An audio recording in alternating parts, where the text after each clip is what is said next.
Welcome to another episode of The Artsy Raven, a show about writing and publishing with your host, J.F. Garrard.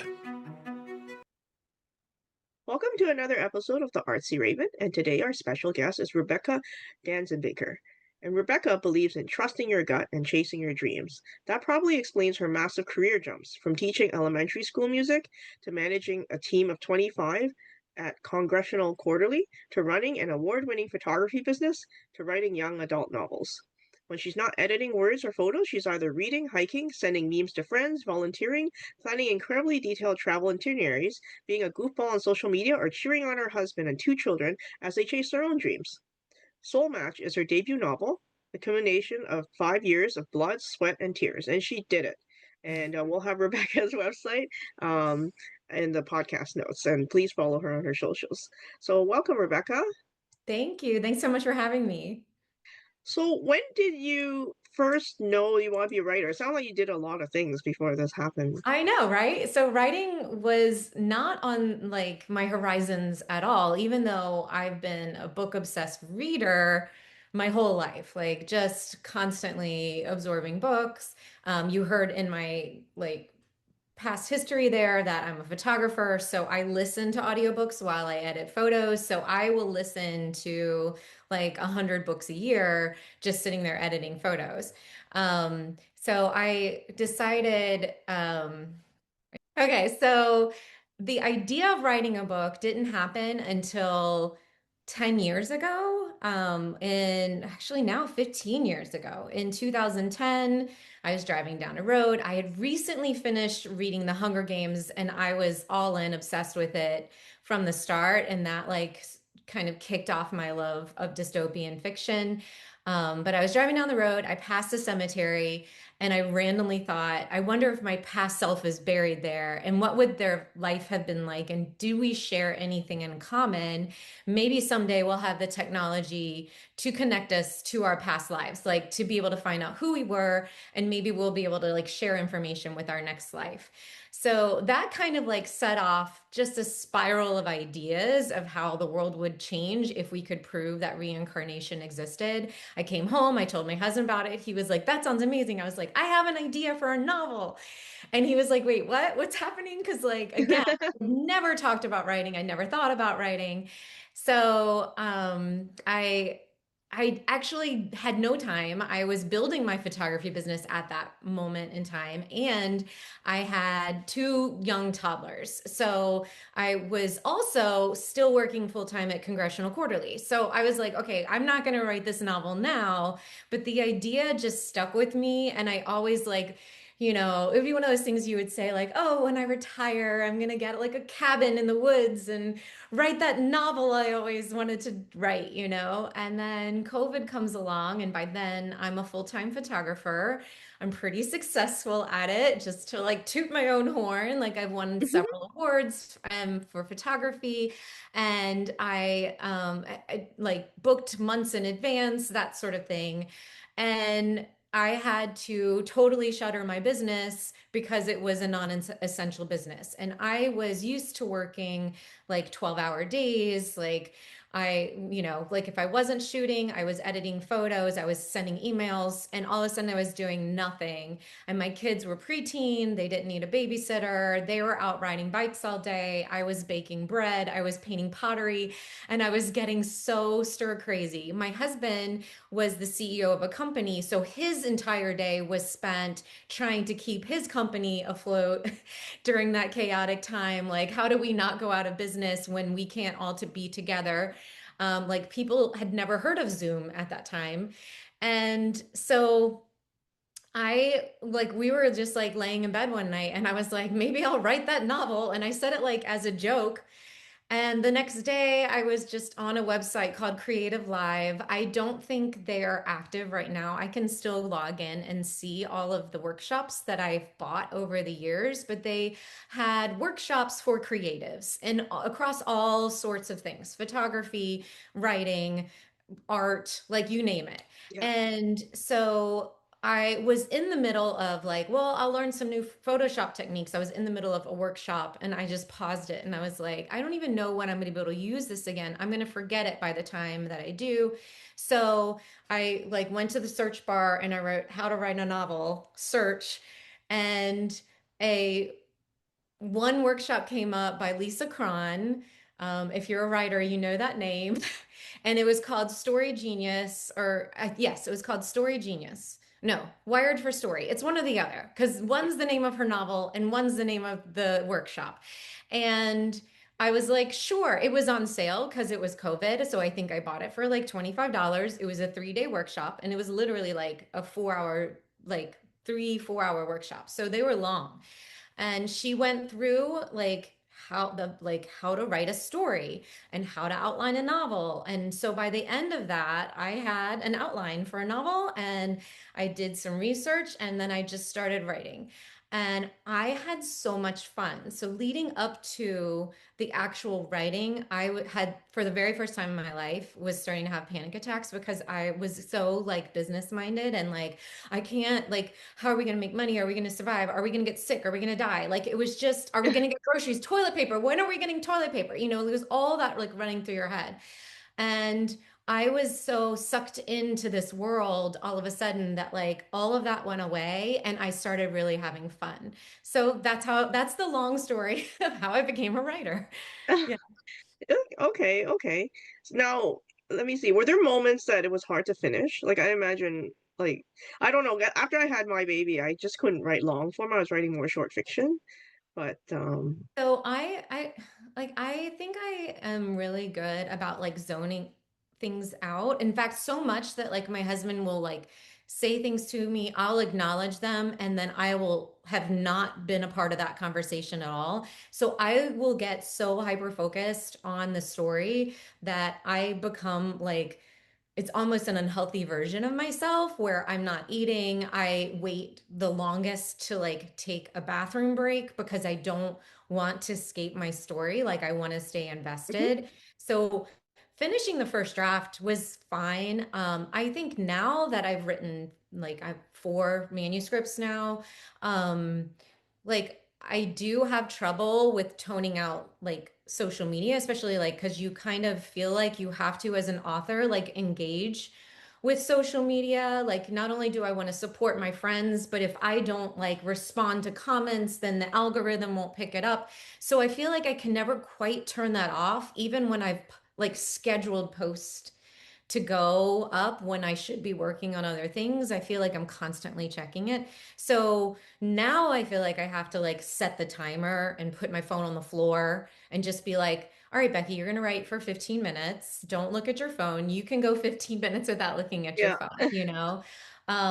So I have to kind of do that. And once I get into that zone, like I can really like just ignore it. Like I don't need it anymore because I again like I start to hyper focus and I'm like I'm locked in, you know. I'm in the zone. So, yeah. Cool. Now, um, for your book, so basically what's happening is like people have this soul identification system going on, and you know, I guess the past determines your future. Yes. So what do you hope readers will take away from the story? So in this story, my main character, Savan, she is this sort of like strategic genius. So she's like undefeated at games of chess. And she also, her mom is a famous painter who can see auras around people, like the hypothetical colors that we have around us. And she paints them into portraits for celebrities and like people with a lot of money. But Savan herself, the artist's daughter, has an unreadable aura. She has every color in her aura and it's constantly swirling and changing. So her mom can't quite get a grasp on her. So Savan has these two character traits that make her a little unsure of who she is. Like, what is this like chess thing? Does that mean I'm some sort of like criminal mastermind, or could I be? You know, like she's just worried, but she's more worried about the fact that her mom can't get a read on her and that she's like the only person in the world that her mom can't read. And so she's worried when she goes like it's a worldwide mandate that you have to report to the government on your 18th birthday to find out who you were in your past lives.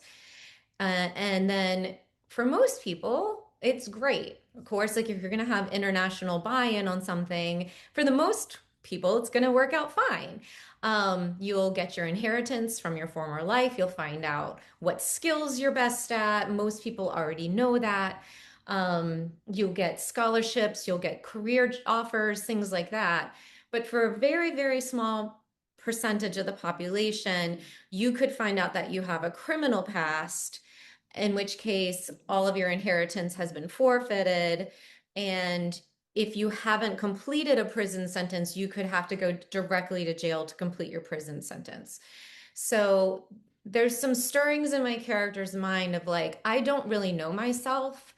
And it would be so much easier if someone just told me. And I really feel like that relate is relatable to a lot of us. Like, I don't know what I'm supposed to do for a living. Obviously, I've jumped from career to career, like quite significant career changes. And a lot of that really was just trusting my gut and being like, no, this is what I'm meant to do next. I feel like this is the right direction. Like, it's very intuitive for me. Um, so not to spoil anything, like I hope that readers take away that no one can tell you who you are, and who you are as a person isn't defined by your past. You can always change. Like I know there's a famous saying, like a tiger can't change his stripes. I very much disagree with that. I feel like why are we not here if not to learn and grow and become better versions of ourselves and to help others along the way become better versions of themselves. Like we are a constantly changing person, and we are never stuck. We are never going to like be pigeonholed. We should not allow ourselves to be. So that's what I hope people take away from this book. Well, now, what was the hardest part and the most rewarding part of writing this book? Um, I could answer that in two ways. So in writing, it's whenever you start to get critiques, and like you finish your book and you're so excited and you're like, yes, people are gonna love it. And then you send it out. And the lovely thing about getting critiques is that it shines a light on things that you can't see because you already see the story in your head. But when people on the outside are then given that that opening, you'll see which parts you haven't put on the page yet, or which parts you haven't quite explained carefully enough. And so you find those moments of confusion, and then there's like this crushing doubt, like all that imposter syndrome like you're talking about, like comes out like, oh, I suck. I'm so bad at this. But it's really such a gift. Like once you can step away from the, okay, I didn't get it right. You can then find so many wonderful ways to improve the story. So the critiques are horrible. But on the other side, I think one of the most rewarding thing is to get through that edit and you have that fresh manuscript to then send out again. Like, okay, now I'm really proud of this one and all the work that I did on it. This is going to be the one that people love, The Soulmatch went through dozens of rounds of that. Like it just I'm going to keep sending it. I'm going to keep improving it. Like it was the first novel I wrote. I know it's really rare for the first novel you wrote to be published, but it really isn't. Like I rewrote this thing so many times to finally get it into a publishable state. I So, was gonna ask, like, how yeah. did you find a publisher? Yeah. Lots of time.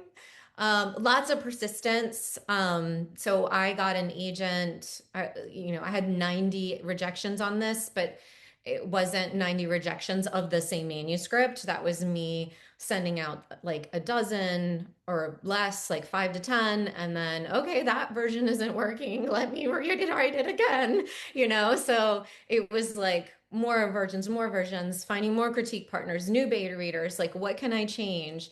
And then like I joined a pitch group that because pitching is a totally different skill from writing a novel. So you have to learn how to like convince people that you can make them money with the work that you have written because they're a business. They're not like trying, like in some cases you are trying to find an imprint where, I am the next like Nobel Peace Prize or Nobel Literature Prize winner. But for me, like writing commercial fiction, like I needed to convince people that I could make them money, right? So I needed to be highly commercial concept, and I needed to be able to talk about it in a way that convinces people to buy it, to read it, that yes, we want to publish this. I finally got an agent, Michelle Wolfson. She's wonderful. She has stuck with me because this was on submission for 20 months before it was picked up. We did have conversations in the midst there. I was still doing revisions in those 20 months. Like, let's try this version. Let's try this one, and she has a very different method. She doesn't just like send it out en masse. She will have conversations with editors to find out what they're interested in and is this a good fit for them before she sends. So it's a longer process. But yeah, like I'm going to try to work my timeline backwards. In 2023, it had been out for, 15, 18 months, something like that. And she was like, what do you think? Do you want to move on to the next one? Do you want to give this one more go over the summer? And I had just seen a publisher's marketplace um, a deal announcement for Jill Two's book, The Dividing Sky. And that was the first dystopian sale, even though we still weren't calling anything dystopian at the time. Dystopian was a no word for the longest time in publishing. You had to like say speculative or grounded sci-fi. Like you had to get really crafty. So hers was called a sci-fi romance, but when I read the description, I'm like, that's dystopian. We have hope. Sent it to my agent. I was like, I think this could kick off some more deals.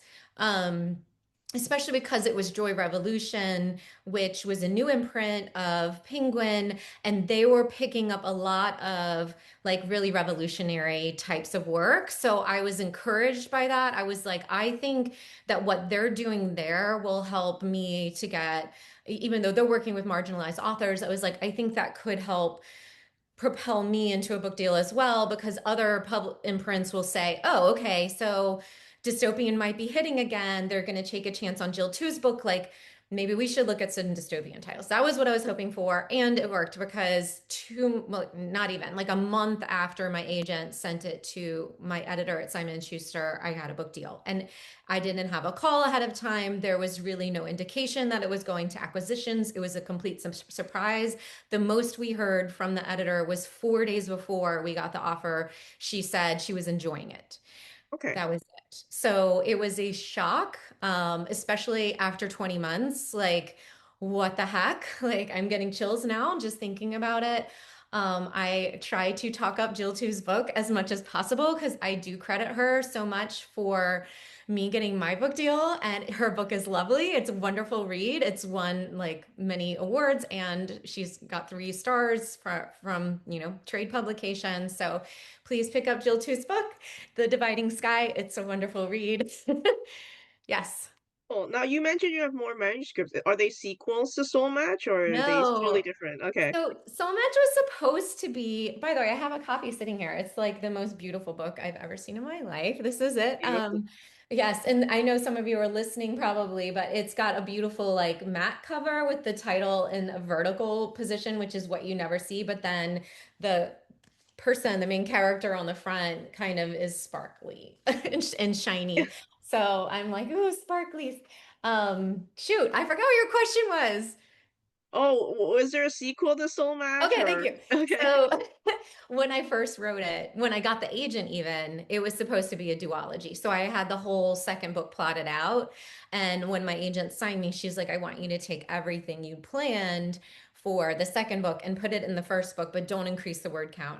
So that required 6 months of revisions before we even sent it out. And I was keeping her informed along the way of here's where I am. Now it's with beta readers. Like I'm having it, one more read through. It's almost, coming to you soon. But yeah, so this is a standalone. You will be very happy with how everything wraps up at the end. But there is potential for maybe a sequel, maybe from a different character's perspective.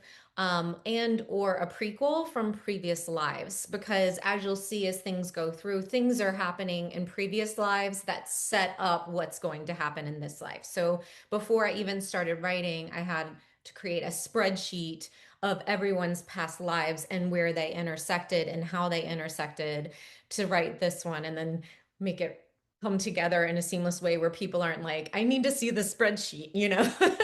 So you need to like be able to explain it in a way that's digestible.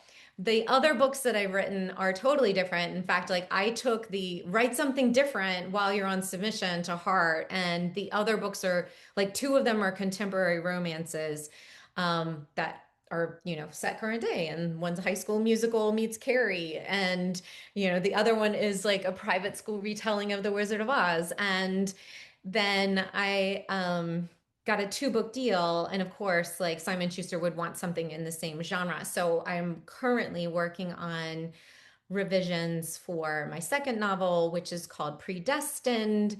And that one is kind of a YA Minority Report meets Stephen King's Misery. And it's weird how much Stephen King's novel come up in my book, but I think it's from my childhood. Like I grew up Yeah. with those Yeah, movies, I read those a lot of books. them too, yeah. Yeah, so I'm like, there's a theme here. Does Stephen King know how much he's featured in my books? But I don't know. Yeah, so yeah, that's what they're all about. Cool, cool. So, Rebecca, you're going to do a reading for us. Can you let us know a bit of context before you start? Sure. I'm going to read the first chapter. All of my chapters have chapter titles that give a definition of a new to the universe word. I tried to make them as concise as possible because I didn't want to get mired down in what the chapter title was about, but I wanted to give people context. So I'll start with reading that. This is, again, starting at the very beginning, where my main character is about to report to the government to find out who she was in her past lives. Go. Okay. Curling. The government mandated matching of a soul from a former life, Foley, to a current life, Cooley. Friday, August 24th, 236th AK, Ashburn, Virginia. I'm not a bad soul. The mantra plays through my head as I scan my bedroom for items to pack. Not a bad soul. Not a bad soul. It would be easier to believe if not for the constant reminder coating my bedroom walls. My eyes squeezed shut, blocking out the perpetual swirling of rainbow colors, the mural Mom painted 5 years ago after finally caving to my pleas.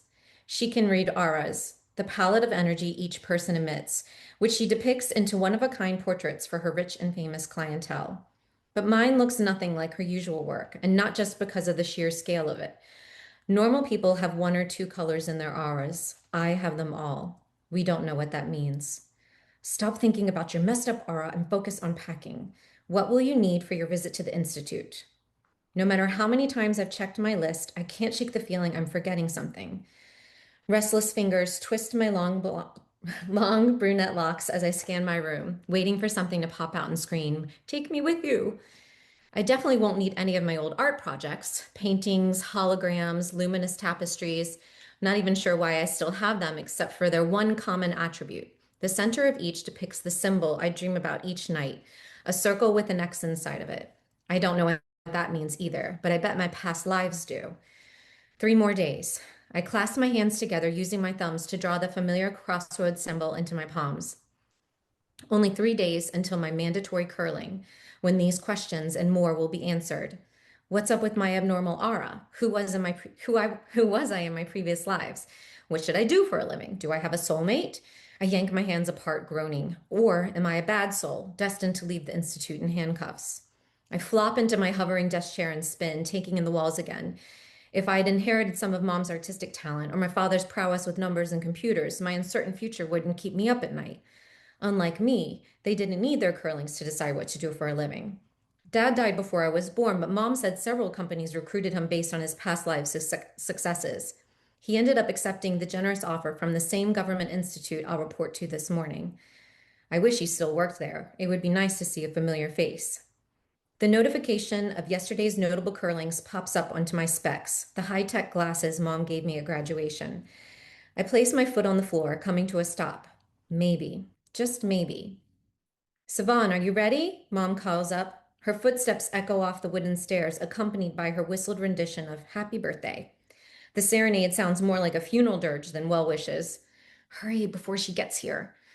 Brows furrowed, I wave my finger to scroll through the announcements, searching for one name and one name only Flavinsky.